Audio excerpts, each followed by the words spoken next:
Suprema Corte Americana proíbe distritos com base racial. Essa é a manchete que está ameaçando virar de cabeça para baixo o balanço de poder no Congresso americano. E bom, para garantir que a gente entenda todas as regras desse jogo político complexo que afeta o mundo todo, já inscreva-se no nosso canal. Hoje, o nosso mergulho é nas engrenagens obscuras da política dos Estados Unidos. A gente vai entender esse processo invisível, sabe, de redesenhar mapas eleitorais. É um negócio fascinante, mas super intrincado. Pois é, essa decisão judicial pegou muito o cenário político americano de surpresa. E claro, gerou reações intensas de todos os lados, né? É literalmente uma determinação que muda as regras do jogo para as próximas eleições por lá. Mas olha, para entender o impacto colossal de toda essa mudança estrutural, a gente precisa olhar para os números e principalmente para a geografia do país. O que na verdade levanta uma pergunta no mínimo instigante. Como é que o simples ato de traçar linhas em um mapa pode decidir quem controla uma nação inteira? Porque por trás daquelas campanhas milionárias todas, rola um jogo matemático bizarro e muito calculado. As eleições muitas vezes são decididas bem antes do primeiro voto chegar na urna. Tudo por causa do jeito que as fronteiras de uma região são desenhadas. Seção 1. A decisão da Suprema Corte. Vamos dar uma olhada nesse veredito judicial recente que acabou desencadeando toda essa transformação.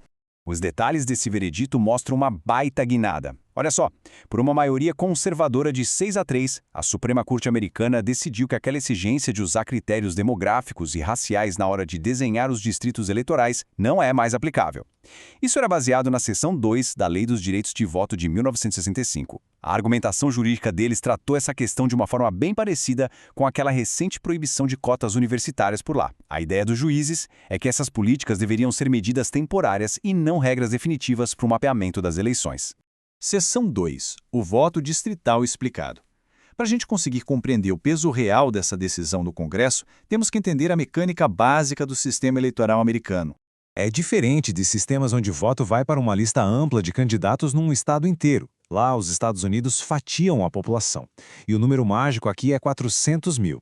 Esse valor representa mais ou menos a população média de cada um desses distritos locais. Eles dividem o território em pequenos blocos e a regra de ouro é muito simples. Cada distrito elege exatamente um único representante para o Congresso. Então, quem ganha a maioria naquele pedaço específico de terra leva a cadeira toda.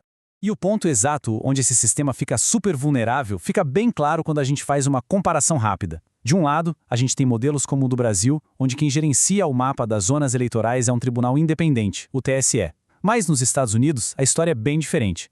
Lá, o desenho dos mapas é controlado pelos próprios poderes executivos e legislativos dos estados, ou seja, os políticos que já estão no poder desenham as linhas dos distritos que vão, adivinha, elegê-los. É um sistema que, por natureza, é extremamente propenso à manipulação. Seção 3. A engenharia do gerrymandering. E é aqui que entra o termo técnico exato para essa manipulação desenfreada. O tal do gerrymandering é justamente a prática de redesenhar de forma bem estratégica as fronteiras eleitorais. Só que não para representar melhor o povo, e sim para garantir que um partido político específico ganhe a eleição. A história conta que esse termo bizarro vem lá de um político de South Essex, na Inglaterra, que fez uns recortes absurdos no mapa para favorecer o próprio grupo. Nos Estados Unidos, como eles são obrigados a redesenhar os mapas depois de cada censo populacional, essa ferramenta acaba se transformando numa arma política pesadíssima. E o resultado prático disso tudo? São mapas que simplesmente desafiam qualquer lógica geográfica. Eles acabam criando distritos com aparências absurdamente engraçadas. Tem uns muito famosos, tipo a lagosta na Virgínia, o espaguete na Califórnia e a tripa em Ohio. O pessoal literalmente estica, torce e costura linhas super finas que chegam até a cortar bairros ao meio. O grande objetivo aí é conectar de forma bem cirúrgica as populações urbanas que são muito concentradas, ou então isolar eleitores rurais. Isso acaba fabricando maiorias totalmente artificiais em uns distritos que parecem monstros no papel. Seção 4. O fator racial nos mapas. Com essa maluquice toda em mente, olhar para o estado da Louisiana mostra um impacto prático e imediato que aquela decisão da Suprema Corte teve. Antes daquela decisão judicial, o cenário lá era bem específico. Sobre aquelas diretrizes antigas da Lei dos Direitos de Voto, a Louisiana era obrigada a desenhar os distritos 2 e 6 de um jeito que garantisse a representatividade da grande população negra que vive lá. Com esse critério funcionando, o mapa gerava um certo equilíbrio no estado. 4 cadeiras iam para os republicanos e 2 cadeiras ficavam com os democratas. Mas aí a dinâmica mudou drasticamente, né? Quando a Suprema Corte tirou a obrigatoriedade do critério racial, o Estado refez os mapas e apagou aquelas linhas que foram projetadas para agrupar esses eleitores demograficamente parecidos. O resultado imediato disso foi impressionante. A representação democrata na Louisiana foi simplesmente dizimada. O placar mudou para 6 cadeiras republicanas absolutas e 0 cadeiras democratas. Como era de se esperar, o impacto dessa alteração gerou uma verdadeira onda de choque no mundo político. A resposta de grandes lideranças, como a do Barack Obama, foi bem contundente. Ele classificou a decisão como, abre aspas, a perda de um pilar dos direitos de voto. A crítica central aqui é que ignorar esse fator demográfico na hora de desenhar os mapas acaba diluindo o poder das minorias, apagando a voz deles no Congresso. Enfim, é um debate profundo e que não tem data para acabar, sobre o que realmente significa uma representação justa. Seção 5. Um jogo de ambos os lados. Porque, convenhamos, essa análise ficaria muito incompleta se a gente não falasse que a manipulação de mapas é uma arma estrutural usada por todo o espectro político.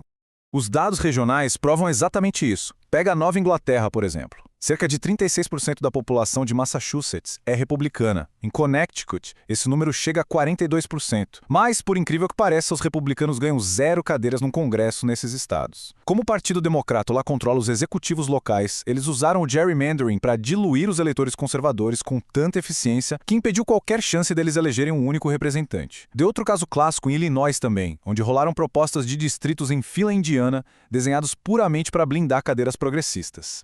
E essa sede por vantagem partidária é tanta que às vezes até esbarra na justiça estadual por pura falha de processo. O caso da Virgínia ilustra isso perfeitamente. Os democratas lá tentaram transformar um mapa super dividindo tipo 6-5 numa vantagem esmagadora de 10-1. Só que a manobra foi barrada pela justiça de lá. O motivo? Simples. A lei exigia uma primeira votação legislativa, seguida por uma eleição intermediária obrigatória e só depois uma segunda votação final. Como eles tentaram pular a etapa da eleição no meio do caminho, o mapa hiperpartidário acabou sendo derrubado. Seção 6. O impacto nas eleições. Tirando o zoom desse nível local, a gente precisa muito avaliar como essas batalhas intensas pelas fronteiras estaduais afetam o balanço de poder no país inteiro. Olha a projeção na Flórida, por exemplo. É a vitrine perfeita dessa nova configuração de poder. Com o redesenho dos mapas aproveitando aquela brecha da Suprema Corte e consolidando o controle conservador, o Estado projeta uma desvantagem colossal para a esquerda. A expectativa é que os democratas acabem restritos a apenas umas 4 cadeiras isoladas, favorecendo pesadamente a direita em quase todo o resto do território da Flórida. O resultado prático de todos esses mapas refeitos, no fim das contas, é um autêntico terremoto político. Aquelas projeções iniciais que apontavam uma maioria democrata super confortável na casa das 217 cadeiras na Câmara simplesmente evaporaram. O cenário que a gente tem agora é de altíssima incerteza. Isso abriu um caminho livre para os republicanos reverterem as expectativas e, quem sabe, pavimentar o terreno para figuras como Donald Trump capitalizarem com força total em cima dessa nova geografia eleitoral. E aí toda essa engenharia matemática leva a gente a uma reflexão final. Será que o futuro de uma nação vai ser mesmo decidido pelos eleitores nas urnas ou pelas pessoas lá nos bastidores que traçam as linhas nos mapas? Entender como essa dinâmica partidária funciona muda completamente a nossa percepção sobre as eleições de hoje em dia. É uma questão vital sobre a integridade e a arquitetura do próprio sistema democrático. Então fica aqui o questionamento e um convite para a gente continuar sempre questionando as regras do jogo. Até o nosso próximo mergulho